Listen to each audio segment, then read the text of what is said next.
दोस्तों सोचो कि आप एक गुफा में हो और अचानक से वह पानी जमा होने लगे और बाहर निकलने के लिए आपके पास एक ही जगह हो जहां से पानी आ रहा हो, तो आप क्या करोगे? ऐसा ही कुछ हुआ कॉलेज के स्टूडेंट्स के साथ। कॉलेज के 10 दोस्त समर की छुट्टी में इस मोस्ट डेलिकेट केव को एक्सप्लोर करने आए। फिर जब वो लोग इस केव के अंदर गए और 1 घंटे के बाद उनके साथ जो हुआ वो सुनकर पूरी दुनिया हिल गई। यहाँ तक कि केव रेस्क्यू टीम को भी समझ में नहीं आ रहा था कि इनके साथ ये कैसे हो गया। इस न्यूज़ को जब पूरे वर्ल्ड वाइड में चलाया गया तो इसे सुनकर लोगों के पसीने छूट गए। जो भी ये न्यूज़ सुन रहा था वह घबरा रहा था। तो आखिर उन लोगों के साथ केव में ऐसा क्या हुआ, जानने के लिए वीडियो को एंड तक जरूर देखें।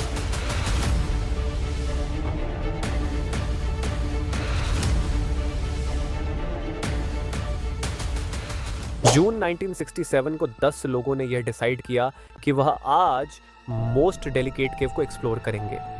ये मोस्ट डेलिकेट केव न्यूयॉर्क शहर में स्थित एक खतरनाक केव है जो कि लगभग 10 किलोमीटर तक लंबा है और इसके अंदर बहुत सारे मटल टेढ़े मेढ़े रास्ते हैं जिसे देखकर ही डर लगता है। ये 10 लोग 24 जून के दोपहर में ही वहां पहुंच जाते हैं। इनका मकसद होता है कि केव के अंदर एंजॉय करना और नए नए रास्ते को खोज निकालना। केव के पास पहुंचने के बाद ये 10 लोग 2 टीम बनाते हैं। पहले टीम में 4 लोग थे और दूसरे टीम में 6 लोग थे। ये लोग अपना सारा सामान पहनकर केव के अंदर घुस जाते हैं। पहले कुछ घंटे ये लोग केव के अंदर फुल एंजॉय करते हैं, एक दूसरे के साथ हंसी मजाक करते हैं। लेकिन थोड़ी दूर जाने के बाद इनके सामने बहुत छोटे छोटे रास्ते आ जाते हैं जहां से निकलना आसान नहीं था। इसीलिए उनके ग्रुप के 4 लोग आगे जाने से मना कर देते हैं क्योंकि उनका मानना था आगे खतरा हो सकता है। और शाम को 5 बजे ये लोग केव से बाहर निकल जाते हैं। अब जो होने वाला था वह सुनकर आपका दिल सहम उठेगा। केव से बाहर निकलने में उन्हें पता चलता है कि बाहर मौसम बहुत ज़्यादा ही खराब हो गया है और काफ़ी तेज़ हवा चल रही है।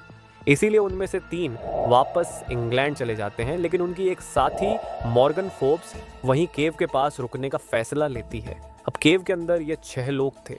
19 साल का बिल फ्रैक्स, 23 साल का कोलिन विक्कस, 26 साल का डेव एडमन जो कि इस केव में कई बार आ चुका है और इसी ने इस केव को एक्सप्लोर करने का प्रोग्राम बनाया था, 24 साल का जेफ बोरियो, 17 साल का माइकल रियान और 21 साल का जॉन ऑगडन। ये 6 लोग केव के अंदर धीरे धीरे और गुस्से जा रहे थे। अब शाम के 7 बज गए थे। तेज हवा तूफान में बदल गया था। अब जो होने वाला था वो किसी ने भी नहीं सोचा था। तूफान के साथ साथ बहुत तेज बारिश होना भी शुरू हो गई। केव के बाहर खड़ी मॉर्गन इस बारिश को देखकर घबरा जाती है क्योंकि उसे पता था कि अब क्या हो सकता है। मॉर्गन जिस चीज से घबरा रही थी वही हुआ। तेज बारिश की वजह से बहुत सारा पानी केव के अंदर जा रहा था, लेकिन केव के अंदर इन 6 लोगों को जरा सा भी भनक नहीं था कि बाहर क्या हो रहा है। कुछ देर के बाद ये 6 लोग केव के अंदर 4 मैराथन नाम की जगह पर पहुंच गए जहां केवल अब तक 1 या 2 लोग ही पहुंच पाए हैं। एक तरफ तो ये अपनी इस अचीवमेंट के लिए बहुत खुश थे और दूसरी तरफ इनकी मौत इनके पीछे ही खड़ी थी। केव में अब इतना पानी भर गया था कि ये पानी इनके पास तक आ गया था। ये केव के अंदर रेंग रहे थे, इसलिए पानी इनके मुंह तक आ गया। डेव एडमन जो कि इन सब का सीनियर था और इसके पास केव का सबसे ज़्यादा एक्सपीरियंस भी था, उसने उन 5 से कहा कि ऐसी जगह ढूंढो जहां मुंह ऊपर करके खड़े हो सके ताकि इन्हें ऑक्सीजन मिलते रहे। केव के बाहर मॉर्गन को कुछ समझ में नहीं आ रहा था कि अब वह क्या करे। उसने केव के थोड़ा अंदर जाकर उन्हें ढूंढने की कोशिश करी, लेकिन वो इस टाइम तक केव के बहुत अंदर जा चुके थे। अब रात के 9 बज गए थे। पूरा केव एक झील बन गया था। मॉर्गन को पता था कि अब उसे किसी के पास जाकर ही हेल्प मांगनी पड़ेगी। मॉर्गन तेज बारिश में 2 से 3 किलोमीटर भागकर पास के एक फार्म हाउस में पहुंची जहां उसने रात के 11 बजे पुलिस और केव रेस्क्यू टीम को कॉल किया। कॉल मिलते ही रेस्क्यू टीम जब मोस्ट डेलिकेट केव के पास पहुंची तो वहां का मंजर देखकर तंग रह गए क्योंकि पूरे केव में पानी भर गया था और यह केव एक झील सा लग रहा था। इस रेस्क्यू टीम को पता था कि यह काम उनकी पहुंच से बाहर है, इसीलिए उन्होंने भी बहुत सारे रेस्क्यू टीम को कॉल कर दिया। जैसे जैसे रेस्क्यू टीम को इस कांड के बारे में पता चल रहा था वो सब तुरंत ही मोस्ट डेलिकेट केव के पास पहुंच रहे थे और सारे रेस्क्यू टीम वहां का मंजर देखकर घबरा रहे थे। अब जब इस केव के पास अच्छे खासे लोग इकट्ठा हो गए तो रेस्क्यू टीम के सामने अब यह सवाल खड़ा हो गया कि इतनी खतरनाक और कीचड़ वाले केव में कैसे जाया जाए। रात को केव की स्थिति इतनी खराब थी कि उनके हाथ बस निराशा लगी। रेस्क्यू टीम ने रात को तेज बारिश के बीच बहुत सारी गाड़ियां, ट्रैक्टर वगैरह मंगवाया। अगले दिन 25 जून को मोस्ट डेलिकेट केव के आसपास की जगह ऐसी लग रही थी कि यहाँ पर कोई वॉर हुआ है। वहां पर खड़े सारे रेस्क्यू टीम ने यह डिसाइड किया कि वो लोग 6 फीट चौड़ी, 10 फीट गहरी और लगभग 100 गज लंबी खाई खोदेंगे। ये काम करना मुश्किल लग रहा था क्योंकि उनके पास ज्यादा इक्विपमेंट नहीं था, पर यह काम करना जरूरी भी था।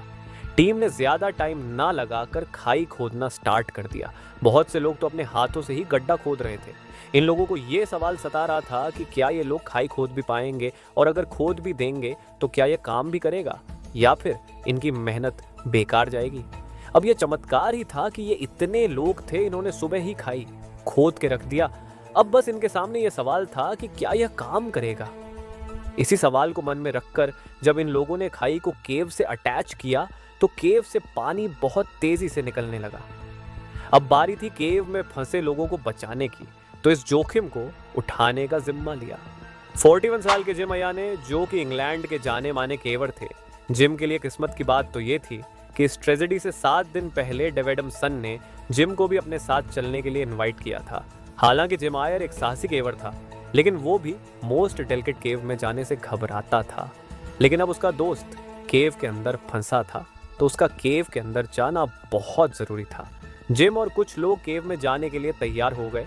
उनके अंदर जाने से पहले खाई में कुछ पाइप लगाए गए, जिससे कि पानी और तेजी से निकलने लगा। जिम और रेस्क्यू टीम अपने दिल को थामकर धीरे धीरे केव में रंगने लगे। उन्हें इस केव में काफी डर लग रहा था, क्योंकि केव में पानी की वजह से अजीब अजीब सी आवाजें आ रही थी।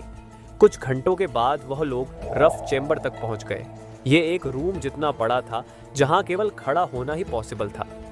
कुछ देर वहां पर खड़े रहने के बाद उन्हें छपा की आवाज आ रही थी, लेकिन यह केवल उनका मन का वहम था।